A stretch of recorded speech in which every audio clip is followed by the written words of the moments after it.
Good evening, everyone. Good evening, Bante Dhammagaru. And we are going to start our seventh session of the series of Introduction to Buddhism. And I welcome you all for the today's session. And Bante Dhammagaru was connected from Los Angeles tonight, and Bante is going to focus on mindfulness in Buddhism. As many of you know that Buddhist mindfulness is a huge topic. So Bante is going to cover a part of that huge topic tonight. And also I shared a document, PDF document yesterday. So which is include the some part of his talks tonight, and if you have that one in your hand or in your device, please open it, and I welcome you again for the session, and please enjoy the session tonight. Bante, please unmute yourself and give a self-introduction for us, and then continue your talk. Thank you, Bante. Good evening, everyone. Venerable Sirs, friends in Dhamma. I am Bante Dhammagaru, living in Los Angeles, California, originally from Sri Lanka. First of all, I would like to thank Bante Sirananda inviting me to this Dhamma discussion. Today, our Dhamma discussion's topic is mindfulness in Buddhism. I think all of you are interested in learning and practicing mindfulness in Buddhism. As Bante mentioned, this is the main topic in Buddhism, main doctrine, main teaching that Buddha has explained. In short, mindfulness means the awareness of our life, the awareness of our mind and body, protecting our mind, purifying our mind, or taking care of our mind and cultivating our mind in mindfulness. You know, in the current society, a lot of people in this world discuss about mindfulness, especially in the medical field. Psychiatrists and counselors use mindfulness as a treatment for their clients' mental health, especially for stress management. In this situation, we should know the clear meaning of mindfulness in Buddhism. That is very useful. Especially in mindfulness, we focus on our body and mind. Especially, we focus on our mind. The reason is that the mental situation is the main part of our life. Our happiness or suffering completely depends on our mind. Mind decides whether we are happy or unhappy. In this situation, looking after our mind, purifying our mind, and cultivating our mind is very important. Before we start mindfulness in Buddhism, I would like to explain some primary teachings in Buddhism. The main purpose of all Buddhist doctrines is that giving mindfulness and especially giving right understanding.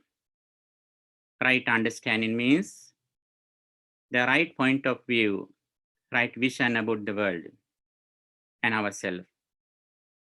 When we listening to Buddha's message through associating with good friends, we understand the very first thing in this world is that the karmic law. The karmic law, understanding the karmic law is the first step of right understanding. What is the meaning of right understanding of karmic law? That the understanding of our karmic energy.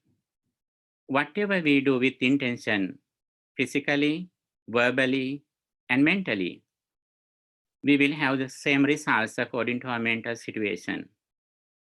If our mind is impure, if we do something with an impure mind, physically, verbally, or mentally, we will have negative results, evil results.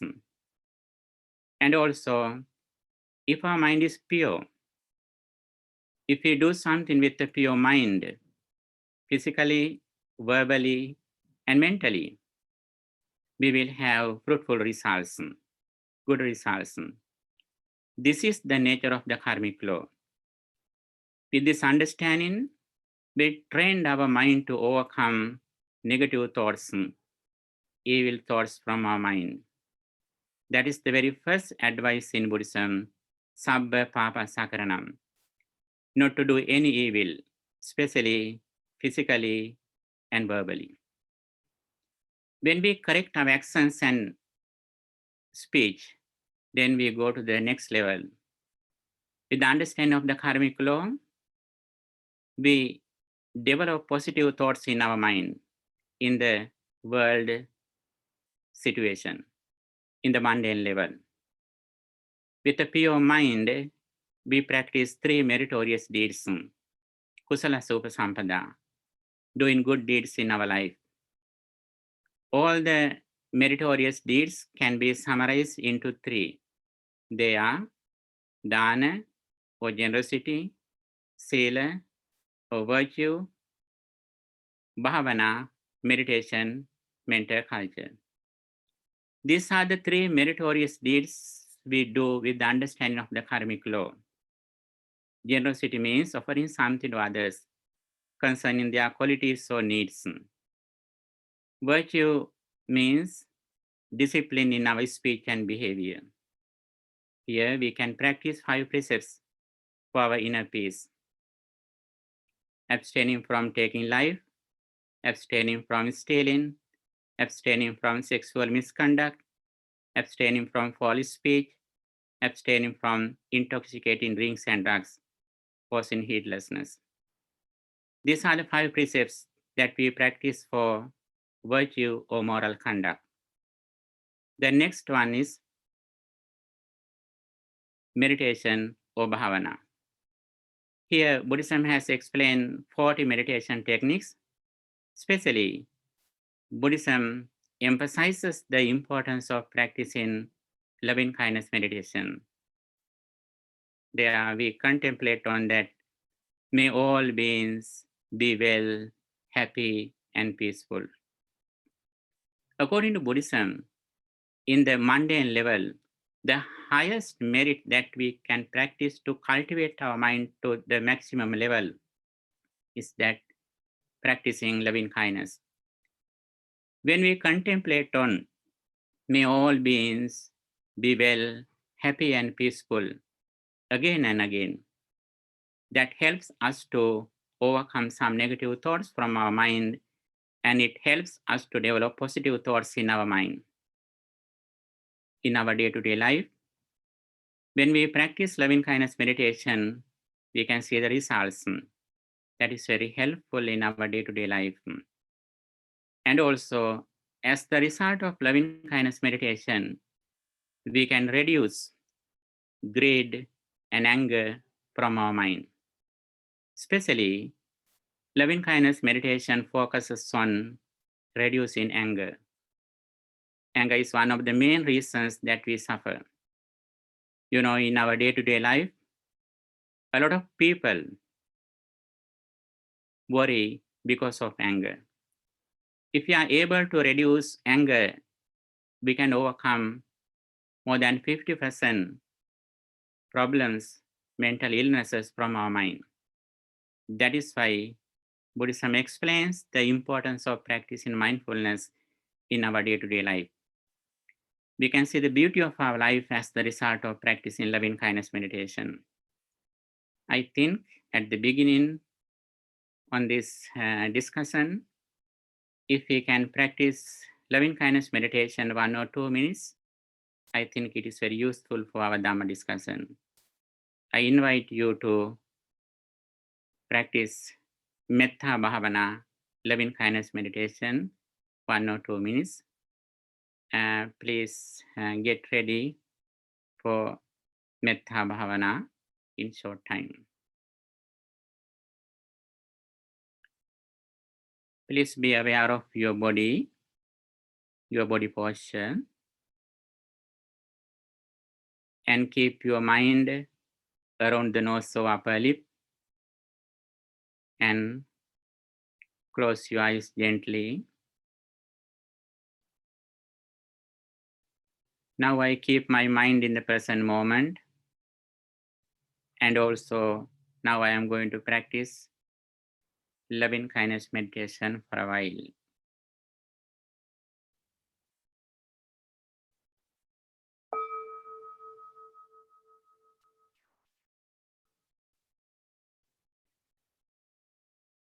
May all beings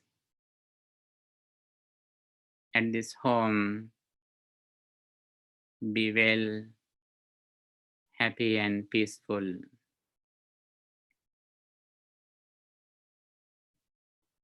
May all beings in this city be well, happy and peaceful.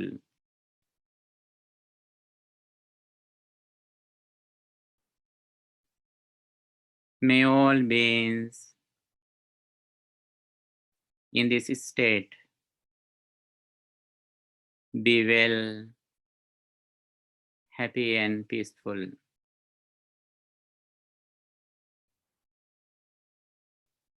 May all beings in this country be well, happy and peaceful.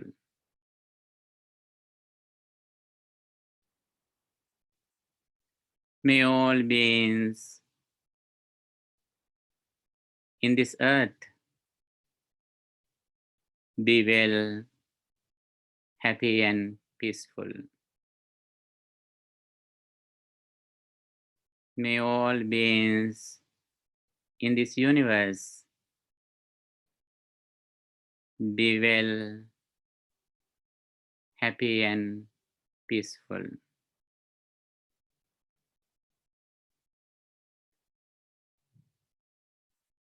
May all beings in this entire world be well, happy and peaceful.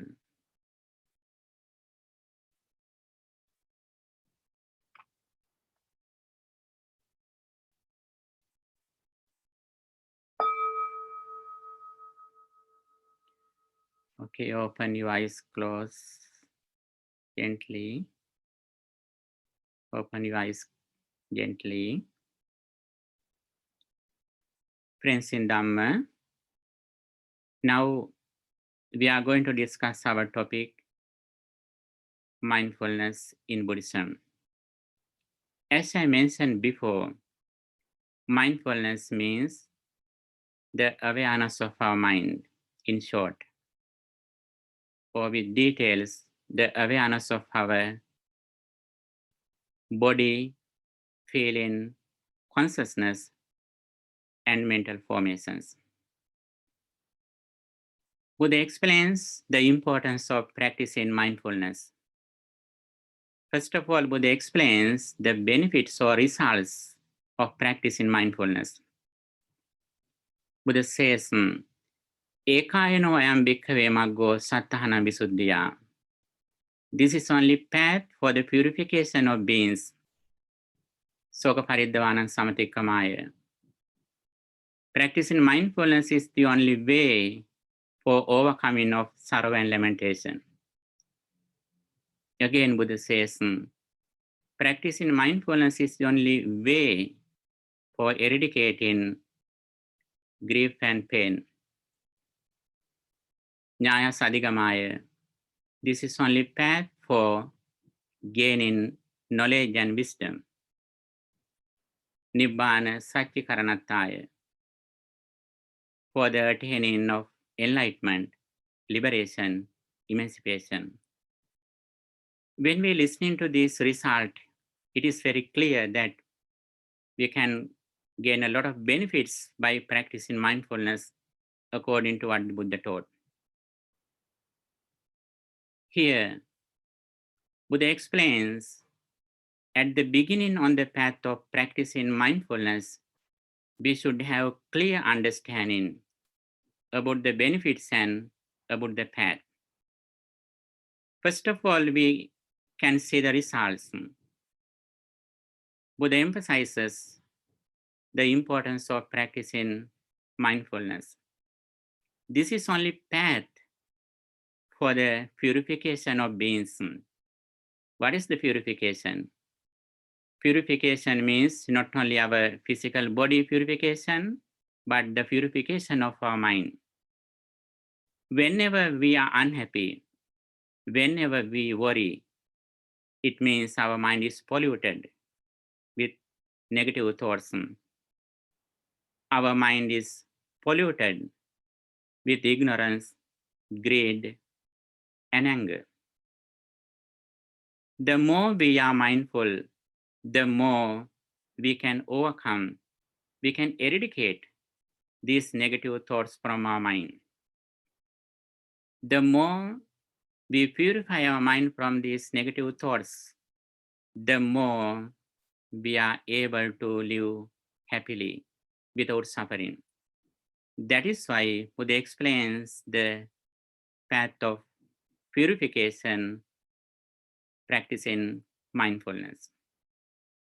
On the other side, Buddha says, at the beginning on the path of practicing mindfulness, we should have clear understanding what we practice, where we are going to. As I mentioned before, a lot of people in the society, in the current world, practice mindfulness. They mostly say that they advise us keep our mind in the present moment and forget our past or future. That is the common meaning of mindfulness in some situations in this world. When we see the Buddhist point of view about mindfulness, Buddhism explains us to live in the present moment, but the Supreme Buddha never advises us to forget our past or future. It is not the Buddhist point of view. When we practice mindfulness, actually our memory gradually increases. Memory is not the fault. The fault is ignorance or greed. The main purpose of practicing mindfulness, reducing ignorance and greed. And also, as the result of practicing mindfulness, our memory gradually increases because memory is not the fault. I think you have heard Buddha has explained his previous lives, hundreds of lives he has explained. His memory increased as the result of by practicing mindfulness. The main thing that we do practicing mindfulness is that we keep our attention in the present moment. Not only we keep our attention in the present moment, we are aware of our body and mind. In this situation, if we are mindful in the present moment, and also if we are able to reflect on impermanence, then we can eradicate ignorance from our mind. Then we can overcome attachment and even detachment. Buddha mentioned at the beginning, Silancha Parisuddhang, we should have clear behavior. We should have correct virtue or moral conduct at the beginning. Not only that, Dittin Chojuka, we should have right understanding. We should have correct vision before we practice mindfulness. There, Buddha says 3 stages of mindfulness. According to Vibhanga Sutta, which comes in Samyutta Nikaya, In Satipatthana Samyutta, Buddha says, there are 3 stages of mindfulness. Buddha says, Satipatthana o bhikkhave desissami, Satipatthana bhavanancha, Satipatthana bhavana gamini patipadancha. Buddha says, I explain mindfulness meditation, and the path that leads to mindfulness meditation. We should know these 3 things. It is very important to understand the difference of these 3 things. First one is mindfulness. The second one is mindfulness meditation. The third one, that the path that leads to mindfulness meditation. These 3 stages are very important. The very first one is mindfulness. Mindfulness means being aware of our body, feeling, mind or consciousness, and mental formations or mind objects. This is mindfulness. Here we keep our attention in the present moment. At the same time, we are aware of our body, feeling, mind or consciousness, and mental formation. That is one of them of mindfulness. The second one is mindfulness meditation. Mindfulness meditation means, Buddha says, contemplating or reflecting on impermanence of body, feeling, and consciousness and mental formations. It belongs to Vidarsana Bhavana, Vipassana Bhavana, or insight meditation. The third one, the path that leads to mindfulness meditation. Before we start our spiritual journey by practicing mindfulness and mindfulness meditation, we should know the path. We should have clear understanding, the correct vision. That is very important. The Supreme Buddha emphasizes the importance of knowing the path. Samma Ditti Pure Javan.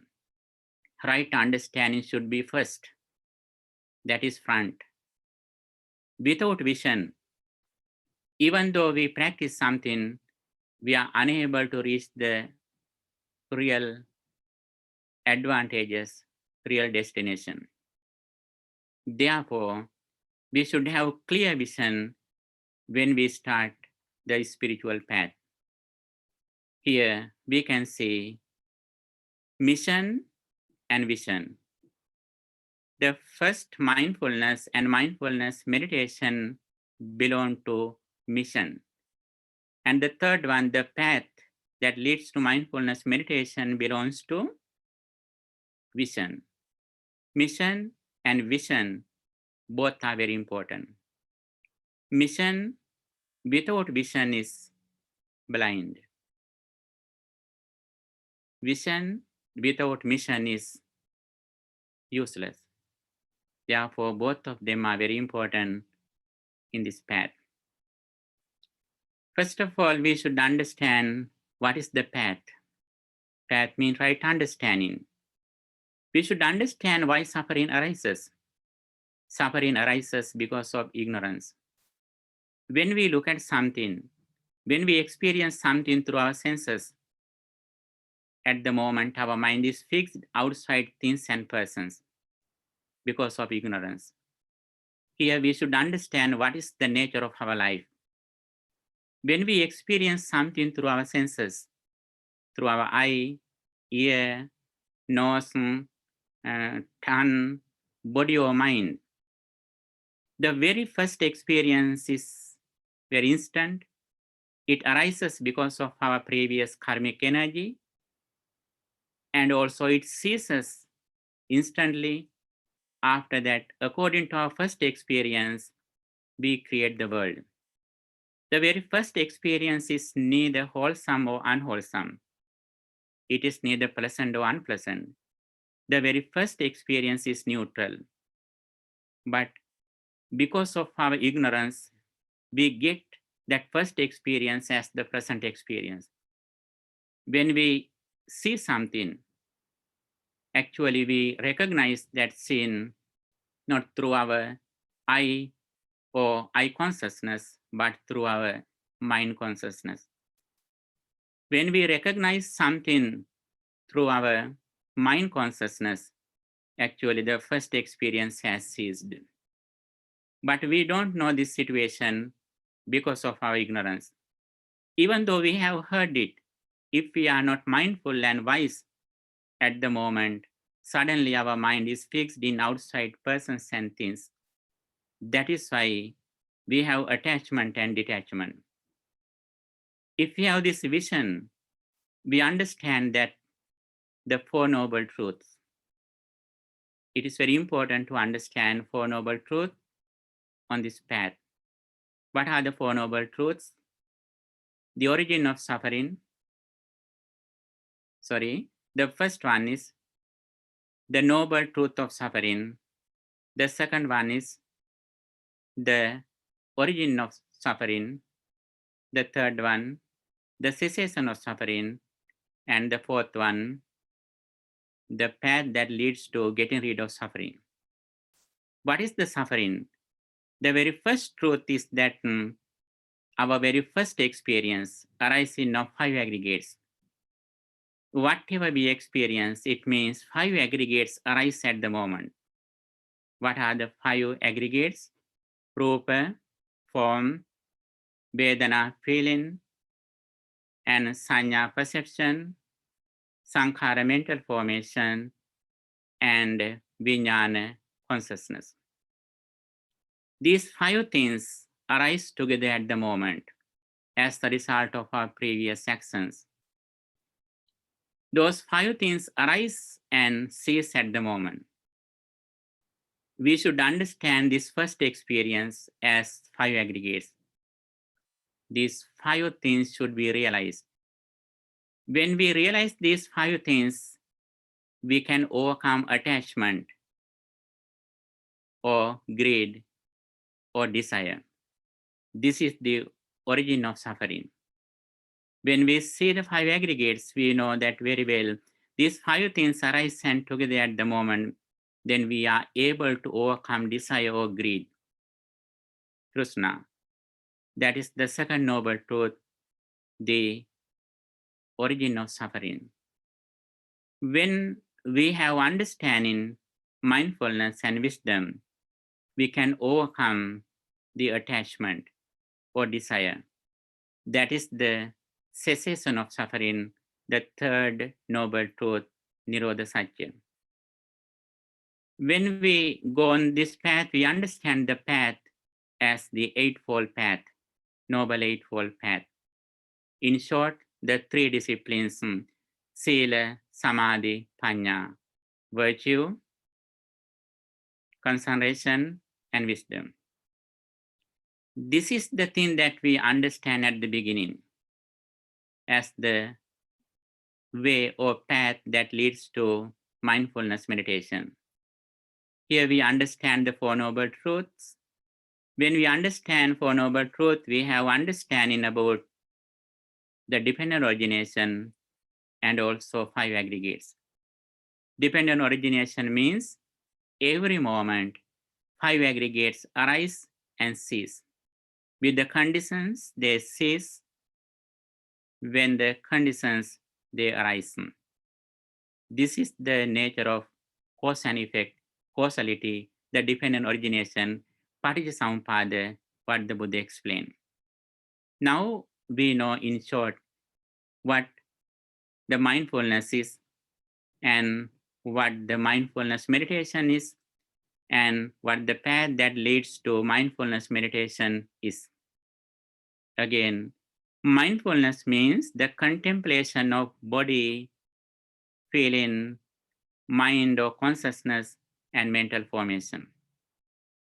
Mindfulness meditation means reflecting on impermanence, arising and ceasing of these four areas.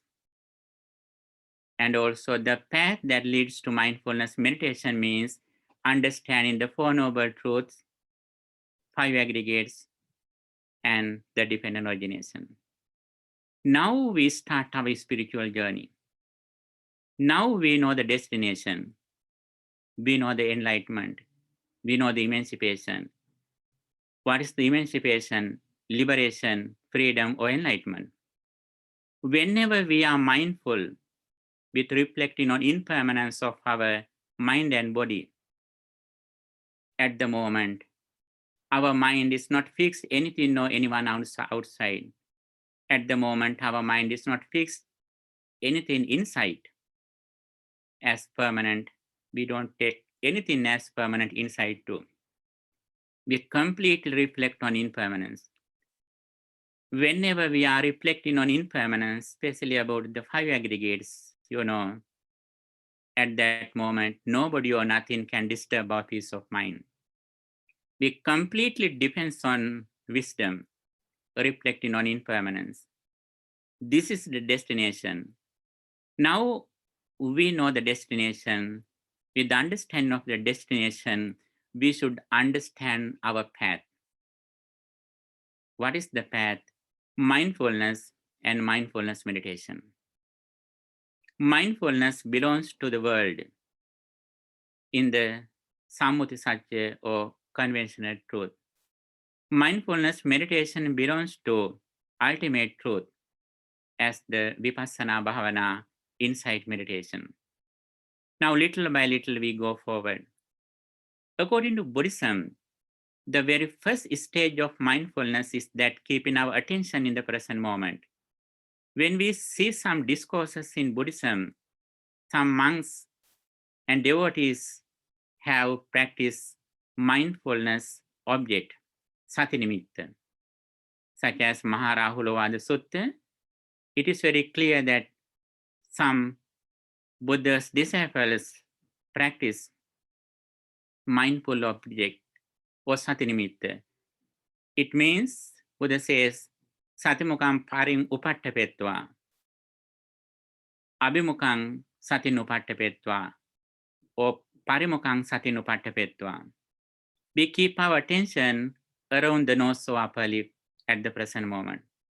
That is the very first stage of practice in mindfulness. We keep our attention around the nose or upper lip with this mindfulness. Now, little by little, we go to the deeper level.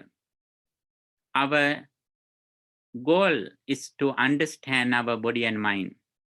Here, we keep our attention in the present moment.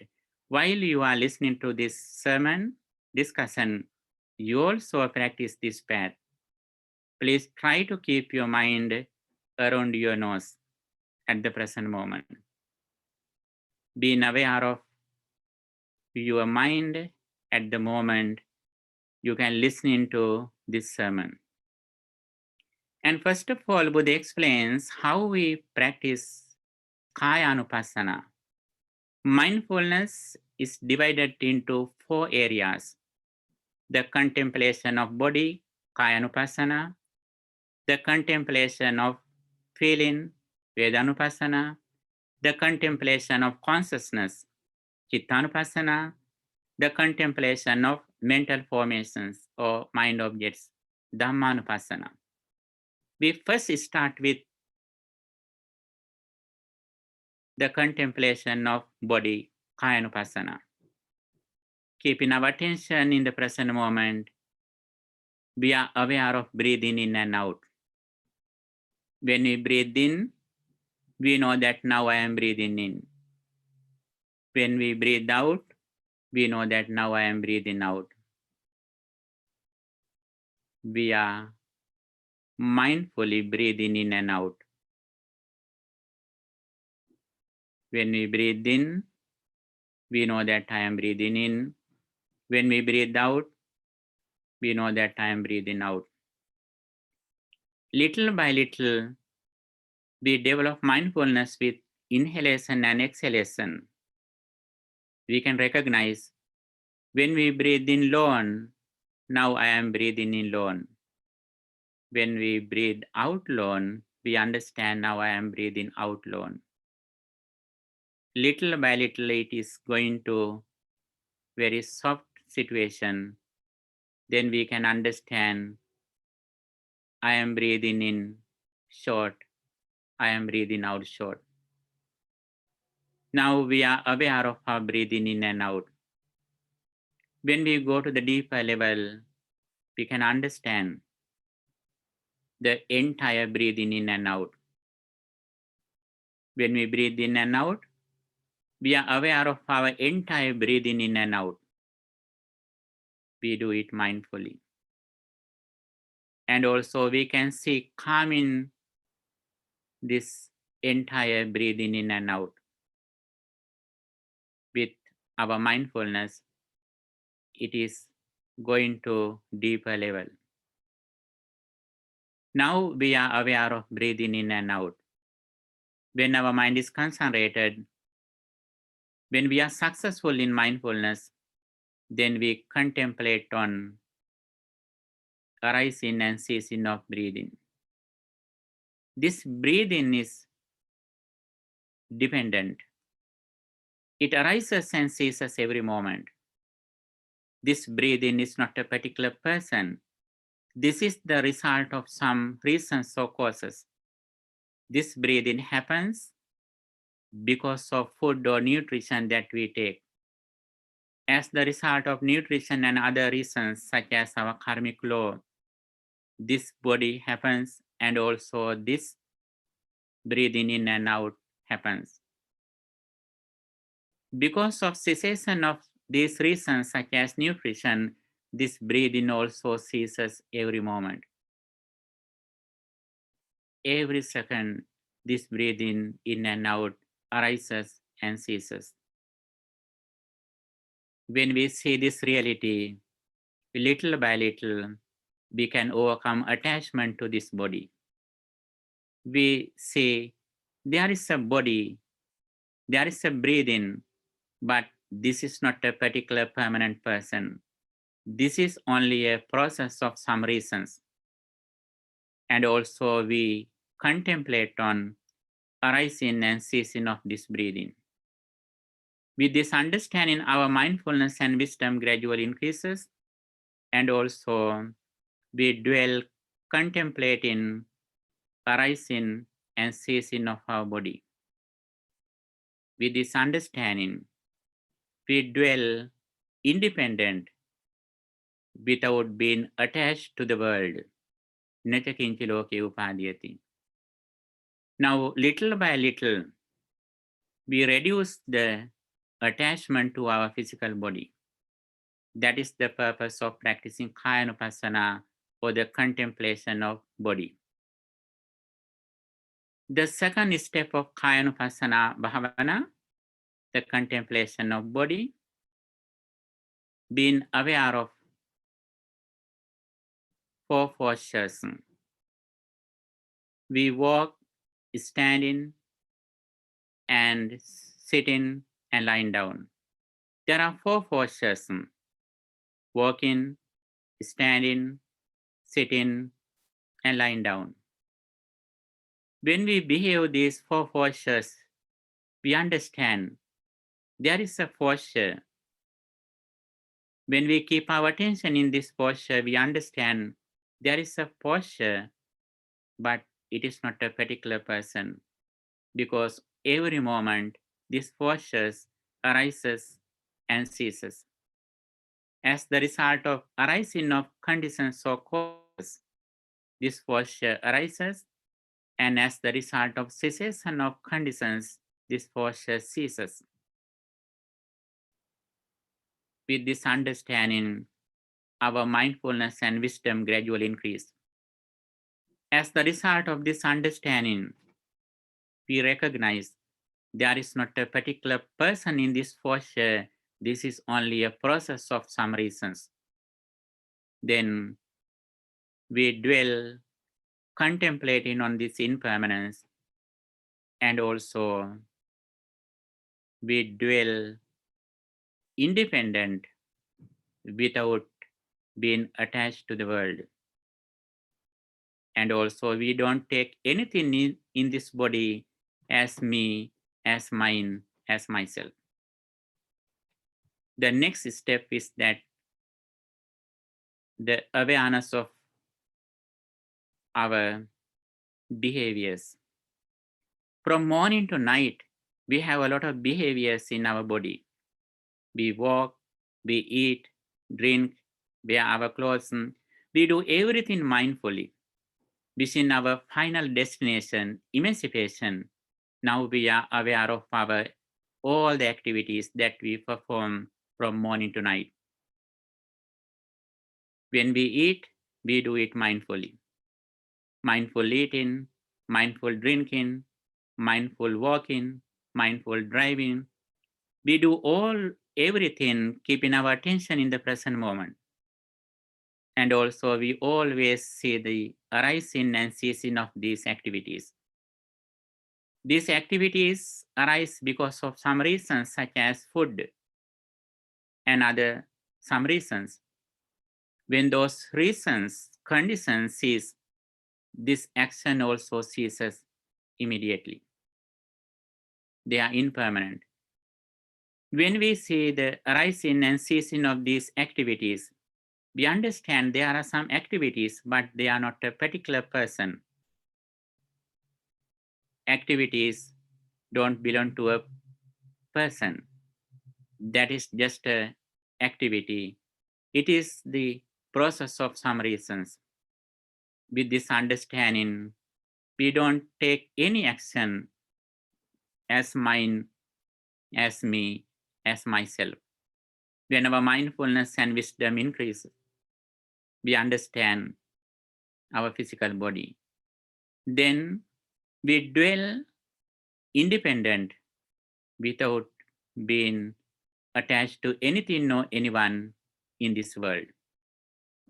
Little by little, we go forward. Next, we contemplate on our body parts. There are 32 body parts in our body.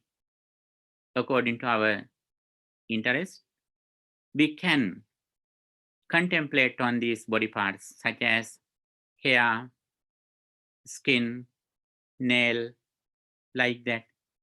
These things can be reflected according to our wish. And also, little by little, we are aware of these body parts in our body. We practice mindfulness in the present moment, contemplating on these body parts in our body. And also, we understand the arising and ceasing of these body parts. These body parts are the result of food that we take. And also, these body parts arise because of some reasons, such as our karmic energy, our ignorance. There are a lot of reasons that cause us to have these body parts. And also, we reflect on impermanence and we contemplate on arising and ceasing of these body parts. These are the result of some reasons. These body parts are not a particular person. This is only a process. With this understanding, we have no any attachment or detachment in this body. We don't take anything as mine, as me, as myself. We trained our mind to dwell independent without being attached to anything or anyone in this body, in this world. Our mindfulness and awareness gradually increases. And also when we go forward, we contemplate on the 4 fundamental elements which consist with our body. Our body is made with 4 fundamental elements: earth element, water element, fire element, and air element. Solidity, liquidity, heat, and motion. These are the primary conditions, fundamental elements that consist with our body. And also, these fundamental elements are dependent. Because of food that we take, these fundamental elements can be seen as the result of ceasing of food or other reasons. these fundamental elements also gradually cease.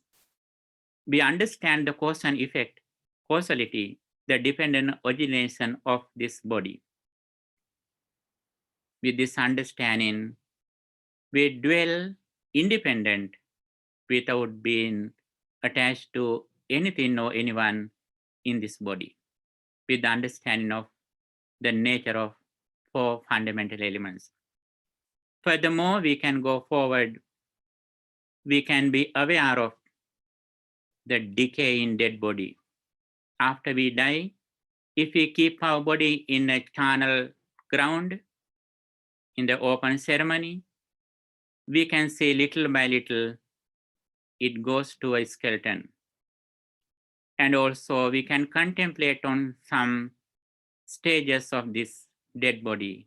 It gradually decays. With this understanding, we recognize that this body arises and ceases every morning, every moment.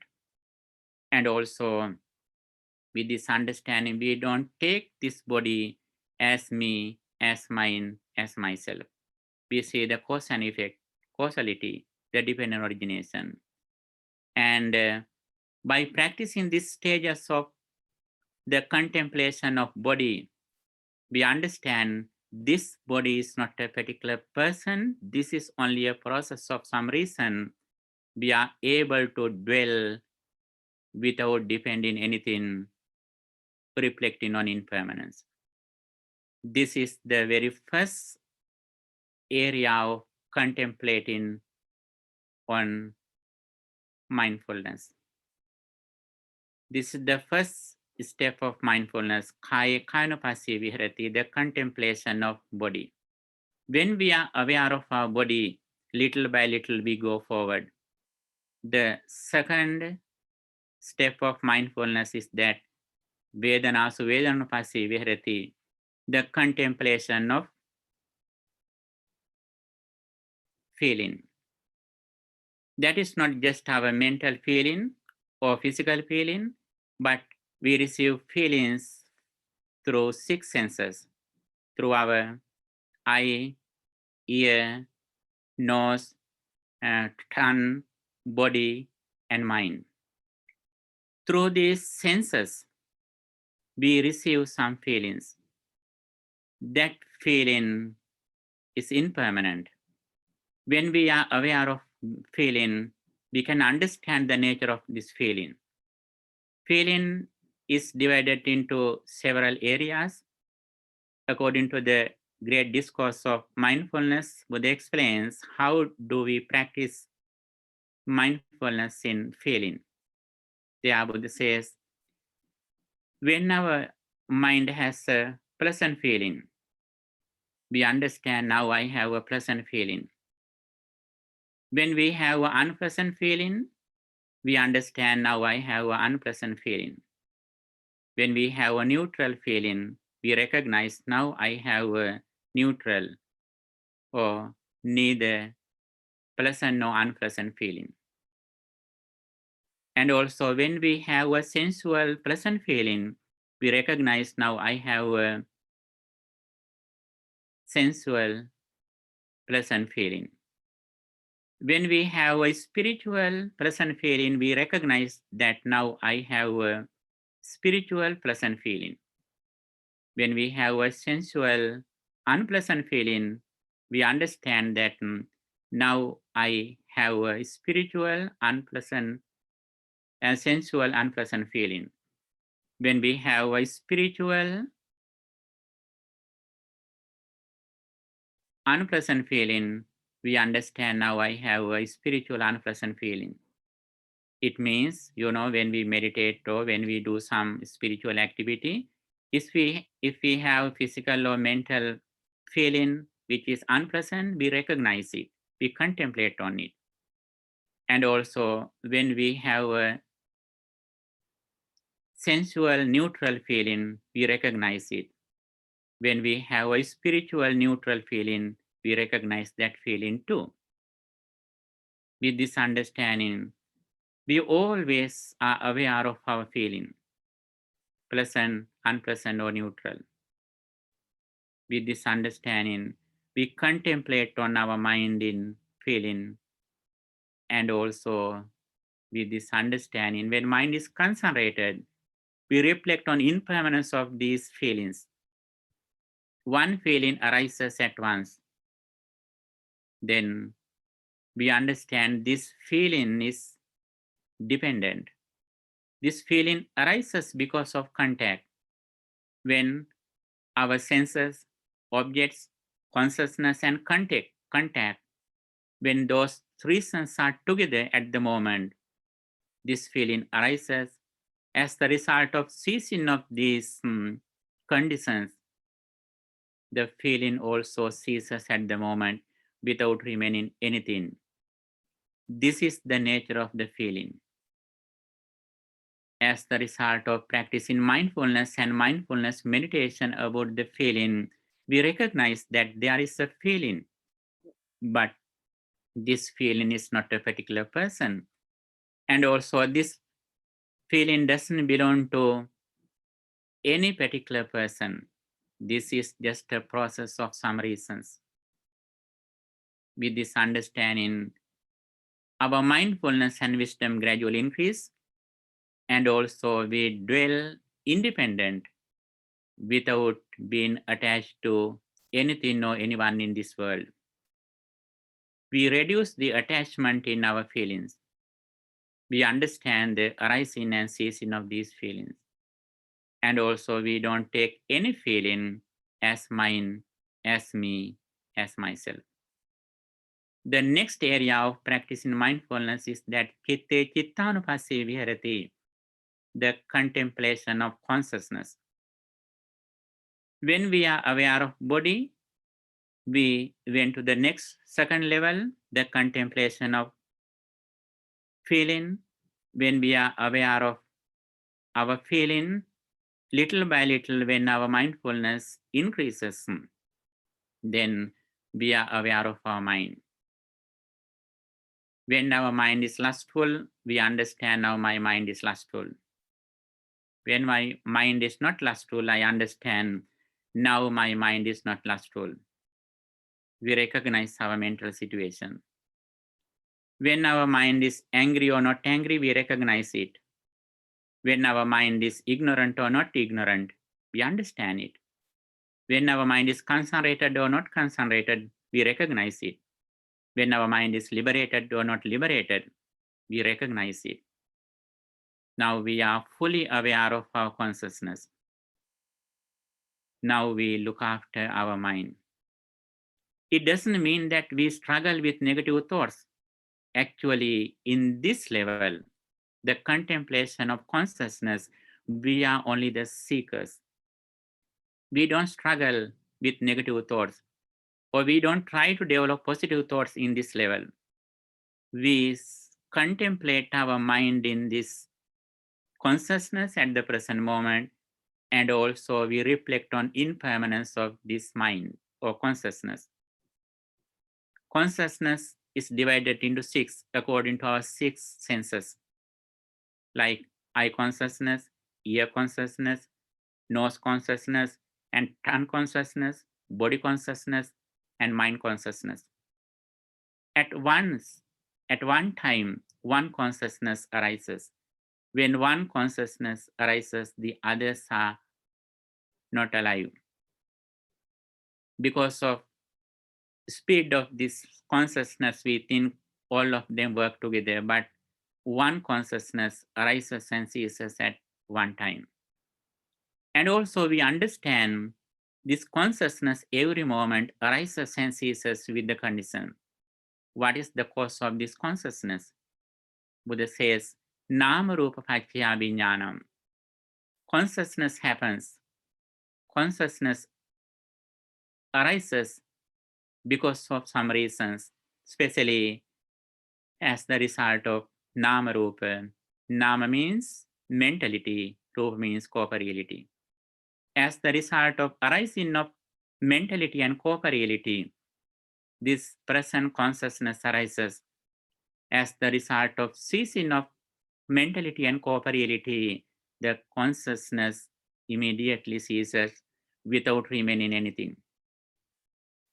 This is the nature of consciousness. We understand this consciousness is dependent with some reasons. With this understanding, with reflecting on this impermanence, we dwell independent without being attached to anything in this world. We don't take any consciousness as mine, as me, as myself. We don't think this consciousness as a particular permanent person. The consciousness is only a process of our life. And also with this understanding, we are going to the fourth area of consciousness, Dhammesu Dhammanupassī Vihirati. Here, we contemplate on mental formations. Mind and mental formations are together. They are unable to divide. But we separate them mentally. We reflect on them mentally. And mental formations, so mind objects means our thoughts. We have 52 thoughts. We contemplate on those mind objects at this moment.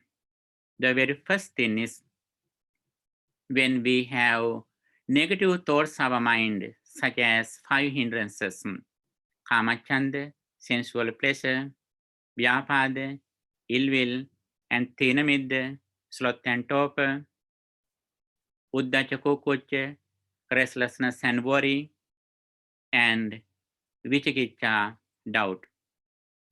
When our mind has these negative thoughts, hindrances, we recognize now I have these hindrances in my mind. And also when those hindrances are not in our mind, we recognize now I haven't those hindrances.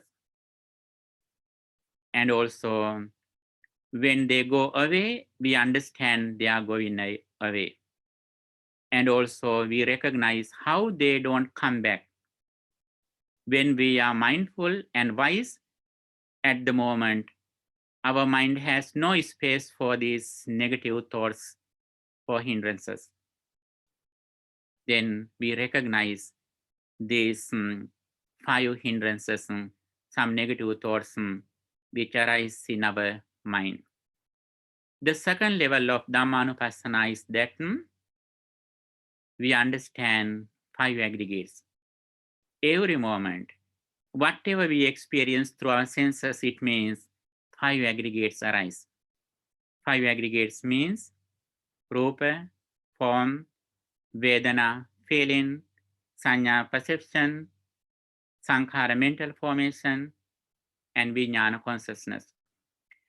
These 5 things every moment arise together, they cease together. Arising and ceasing. And also we understand these 5 aggregates, we understand the arising of these 5 aggregates, and also we understand the cessation of these 5 aggregates. With this understanding, we have understanding that our entire life is 5 aggregates, but they are invisible. We see some material things or sounds outside, but the bottom level of all these experiences that arising of 5 aggregates. But because of our ignorance and not mindfulness, we don't know it. Very first thing is we should understand this reality throughout listening to Dhamma. And also with this understanding, now we are aware of these 5 aggregates. Keeping our attention in the present moment, whatever we experience through our senses, we recognize these 5 things arise and cease. If we have this understanding, we don't take anything outside as me, as mine, as myself.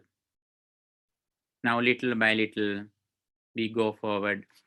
With this understanding, contemplating on our mental objects, now we are practicing Dhammanupassana.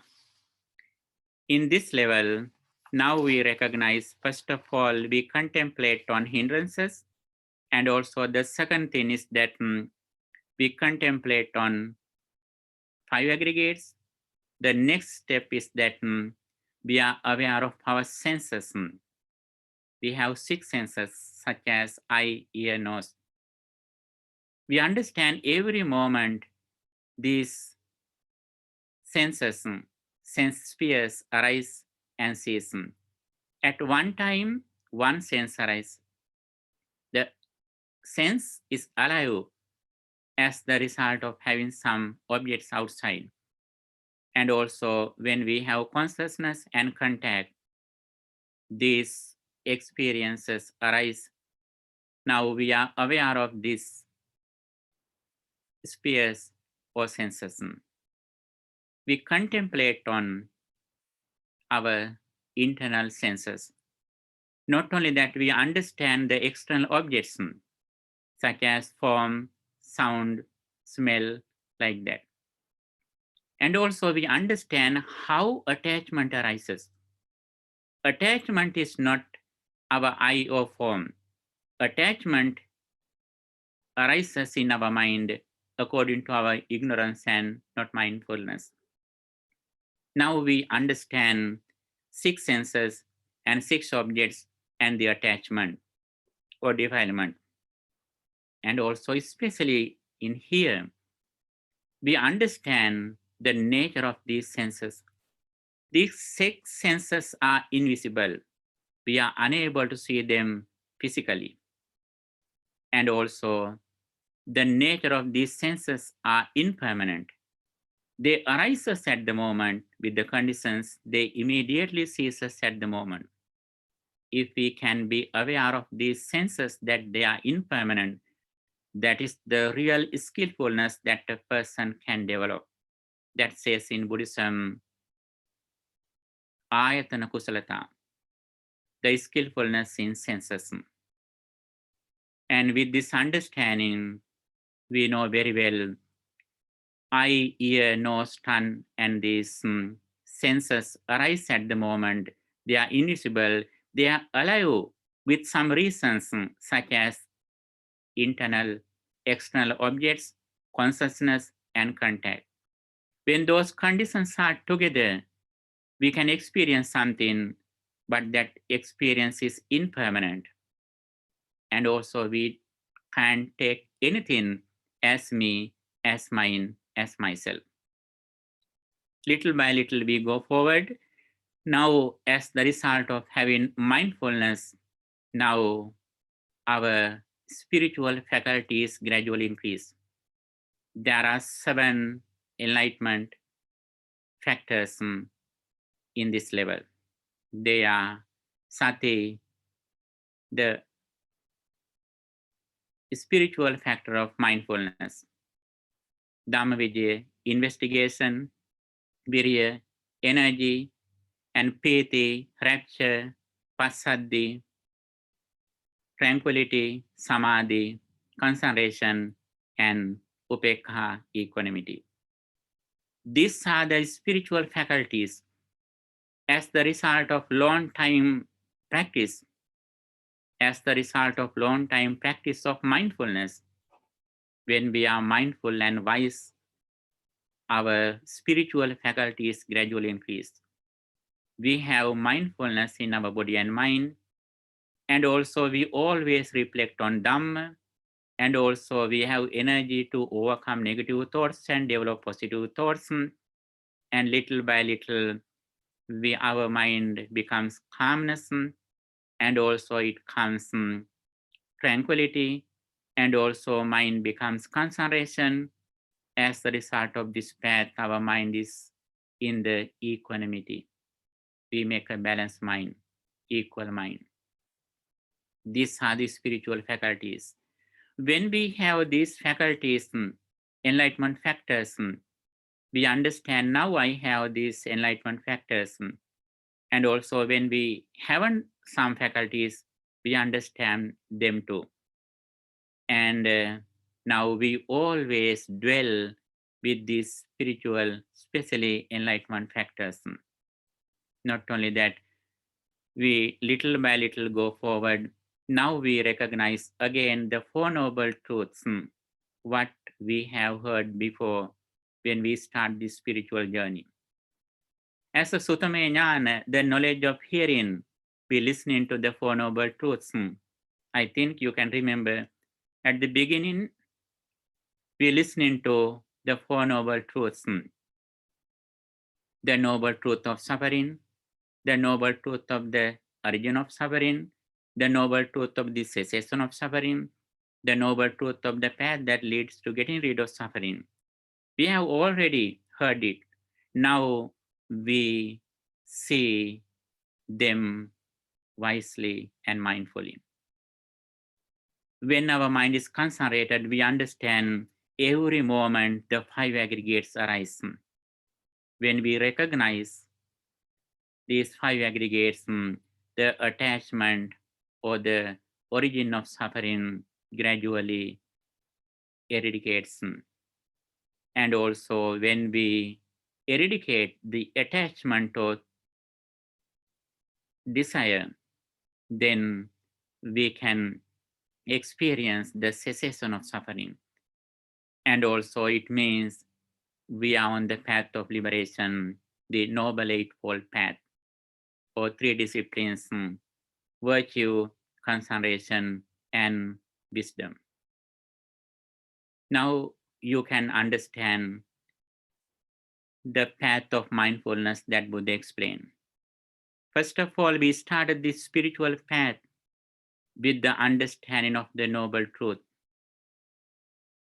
And also we contemplated on our body, feeling, mind, and mind object. As the result of practicing this path, finally, we have to keep our attention in the present moment around the nose of our lip. Keep our attention in the present moment. We do everything mindfully. Every moment we are awakened, we look at everything mindfully. When we behave, we are aware of our body. When we have some feelings, we understand now I have this kind of feeling. And also when mind arises, we recognize mind arises. When we have negative or positive mental objects, we recognize them. Not only that, but finally we have to do only one thing, keeping our attention in the present moment. We are completely mindful and wise. What is that? We understand that our entire life is the present moment, present thought. That present thought is not alone, it is with another aggregates such as form, feeling, and mental formation and perception. These five things every moment arise, they immediately cease when conditions cease. Buddha says, as a wise person, we have to practice only two qualities. One of them is concentration, the other one is wisdom. Finally, as a gifted person, we have to practice only one thing, which is wisdom, reflecting on impermanence. Our entire life is arising and ceasing of the five aggregates. When we have this understanding and mindfulness and wisdom, then always we look at inside. The ordinary people always look at outside. They are going here and there with their mindfulness, but we, the Buddha's disciples who know this path, who practice this path, we completely keep our attention in the present moment. Finally, we see only arising and ceasing of these five aggregates, and also we always live inside, reflecting on impermanence. Then we are away from ignorance or delusion. The more we overcome delusion and ignorance, the more we overcome, we eradicate greed and anger, attachment and detachment. As the result of this path, Buddha says, we become the highest bliss in our life. Puttassa loka dhammehi chittang yassana kampati asokan virajang kemang etam mangalamuttamam. Living with a balanced mind, unshakable mind in the worldly condition is the highest blessing in this world. When we see this reality, our mind always becomes equanimity. When we see the dependent origination mindfully and wisely, we have no any criticism in this world. And we don't criticize anyone because we see only the cause and effect in this world. There is no any particular person. This is only the process of some reasons. In the primary level, in the mundane level, we live with a good discipline in our speech and behavior. And also we practice loving kindness to everyone in this world. In the mundane level, we generate positive thoughts by practicing 3 meritorious deeds, having longevity, good complexion, and good health in the mundane level. After that, when we become the supra-mundane level, we are like lotus flowers in the mud. Even though we can see some lotus flowers, they don't touch mud like that. We live in the ordinary society with ordinary people physically, but mentally, we don't touch their defilements. That is why Buddha says, let's live happily among the people, those who are angry. Let's live in this society without anger among the people, those who are angry. Let's live without seeking sensual pleasure among the people, those who are seeking sensual pleasure. Let's live in this society without any defilement among the people who have defilements, negative thoughts in their mind. This is the real success. This is the real refuge, security that we can make. That is why Buddha says, dwell with yourself as an island, as a refuge, not with other refuge.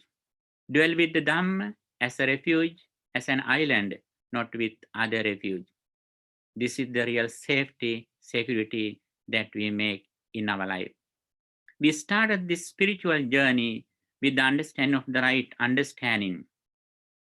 And finally, little by little, we can go to the destination according to our effort, dedication, courage, and our wisdom, and especially according to our mindfulness and according to our previous karmic energy. And now we are going to summarize our discussion. First of all, we discuss the current society mindfulness. Some people use mindfulness as a technique for the isolation management and some mental illnesses, but they do only keep their mind in the present moment. But we do it, but we don't stop in the present moment. Little by little, we are aware of our body and other parts of our life. And also, finally, we reflect on impermanence. And finally, we recognize our entire life as the 5 aggregates. That 5 aggregates are also not permanent. They are independent. And also, they are dependent with some causes. And also, in this world, we create real refuge, safety, without any defilement in our mind. This is the purpose of Buddhist mindfulness. In one side, we practice mindfulness in the mundane level as a concentration meditation technique. On the other side, in the mindfulness meditation, we practice vidarsana bhavana or vipassana bhavana, insight meditation, reflecting on impermanence. This is the path of mindfulness in Buddhism. If you have any question, now you can ask. I think Bhante Sirinanda will help to our discussion. Yes, Bhante. Yeah, if you have any questions, please you can write down in the chat box or you can raise your hand and ask your question. Even if you don't know how to raise your hand, just ask your question directly.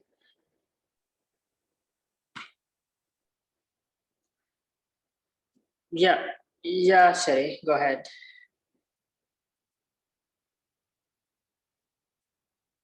I think you need to unmute yourself.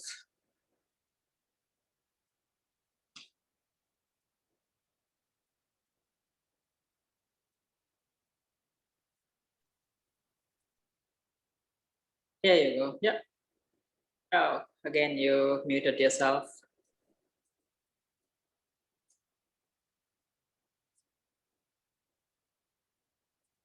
Could you please, Bante, please read the this down question? Oh yeah, there is a yeah. Before we go to the Sherry, I think I there think are we can written go to the chat questions. box. Yeah, yeah. So Please there's a read it. question from John. Could you please repeat the 5 aggregates?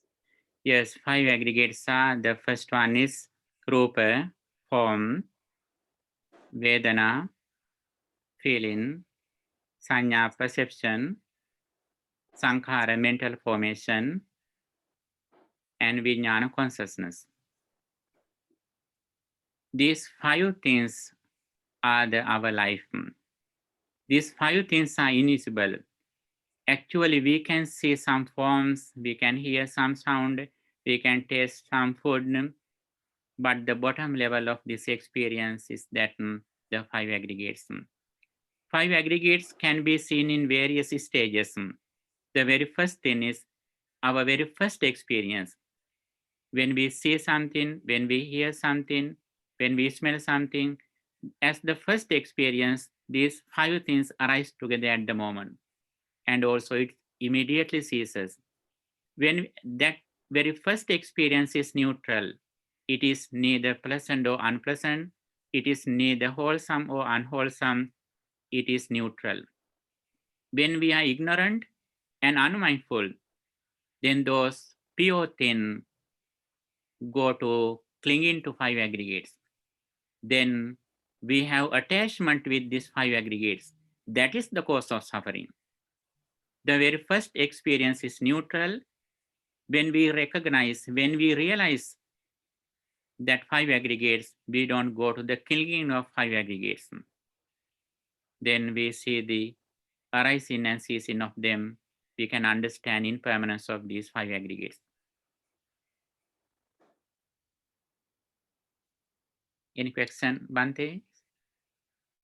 Yes, Bante, there are a couple other questions as well. Do you have access to the chat box, Bante? Yes, my eye is so weak, Bante, sorry. Okay. Yeah, the second one is actually from the Sherry. She wrote this time. She's wondering, I'd like to know how to cultivate loving kindness for evil people who hurt others, predators, and abusers. Yes, actually, mindfulness we create inside within us. We bless others, but when we practice mindfulness or loving kindness, actually we generate mindful thoughts inside in our life. We create a mind to deal with them. Even though we bless them, we are unable to control them. We trained our mind to overcome anger, which we have. That is why we receive the results throughout practicing loving kindness. When we practice loving kindness meditation, the results don't go to outside, go to others. Results come to us. What is the result? The main result is that even though others are angry or even though they have evils, we don't pollute our mind. We make a pure mind. That is the main purpose of loving kindness. And also, as the result of our energy, spiritual energy, sometimes we can change them. Sometimes, as the result of our good behavior, we can control them. Even though we have some positive thoughts, sometimes we are unable to control them. Then we make a balanced mind. We make a pure mind. That is the purpose of loving kindness. Yeah, thank you, Bante. Also, we only have 5 more minutes. So, Saranona, I got your question, and Could you please ask the question verbally? So I have hard time to understand it. Can you unmute yourself and ask the questions for us, please? Yes, so thank you, Bante. Very insightful presentation. This is the first time I hear about Rupa and connected to the corporeality.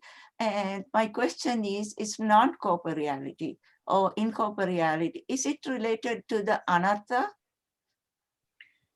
Anatta means that there is no anything that take mine or myself. There is something in this world, but they arise us at the moment, and also they are out of control of ours or anyone.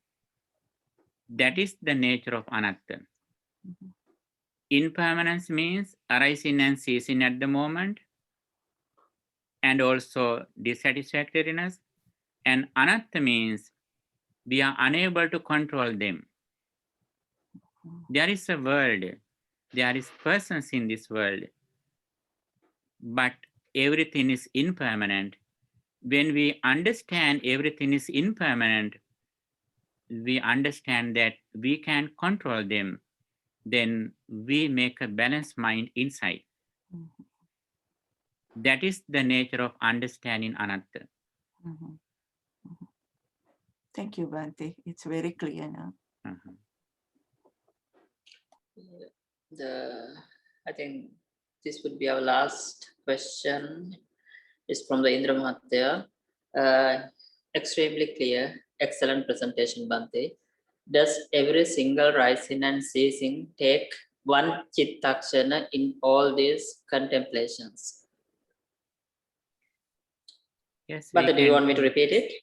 Yeah. Yes, please. Does every single rising and ceasing take one chittakshana in all these contemplations? Actually, we can think like that. In when we explain Patisampada or the dependent origination, it can be explained during our lifetime, and also it can be explained in the one Chittakshana. At once, all of the parts of Patisampada arise and together at the moment, in 1 second, in one thought. It means 5 aggregates arise at the moment. Or Dhatu, Ayatana, like that.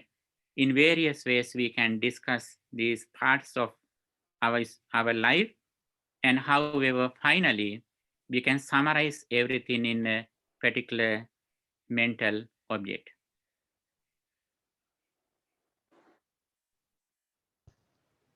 If we can succeed the present moment, if we can keep our full attention in the present moment as a Chittakshana, then we understand everything arises and ceases. We can succeed our entire life in a Chittakshana, in a moment of our consciousness. The main thing that we should have mindfulness and wisdom. If we are mindful and wise, we can succeed our entire life in this moment, in this present moment. For that, we should have gradual path. We should practice the gradual path according to Buddha said. In the primary level, we develop positive thoughts as meritorious deeds.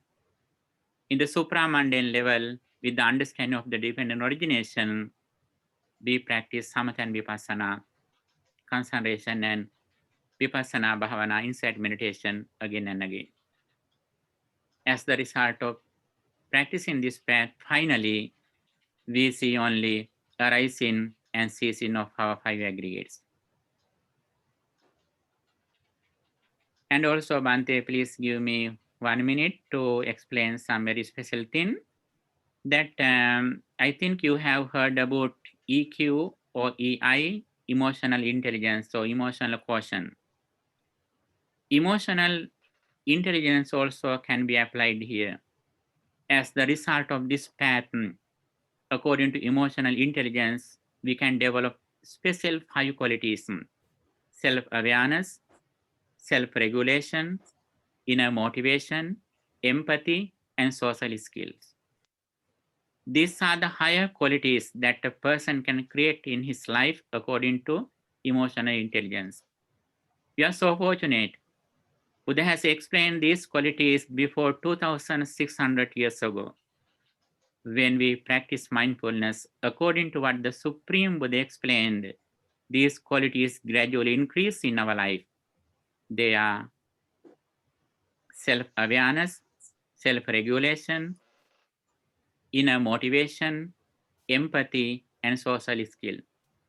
I think you can understand these 5 things. Self-awareness means mindfulness. Self-regulation means discipline or virtue or sila. Inner motivation means courage or dedication, or we explain it as Dhammavijaya Sambojjhanga, keen investigation. And also empathy. By practicing loving kindness, we develop our empathy.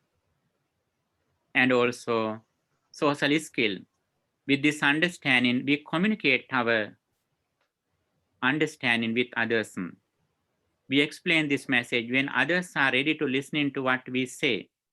Then we explain this path. Buddha says, if you have a close relative or friend, if they are ready to listen to you, please explain this path. Mindfulness. This is the real gift that you can give to your friends and relatives. This is the result of communication skill. I think if you can practice this path, automatically these qualities develop in your life. For that, I wish you all the best. By the power of all these meritorious thoughts that you accrued here, may you be well, happy, and peaceful. May your all spiritual goals meet with success.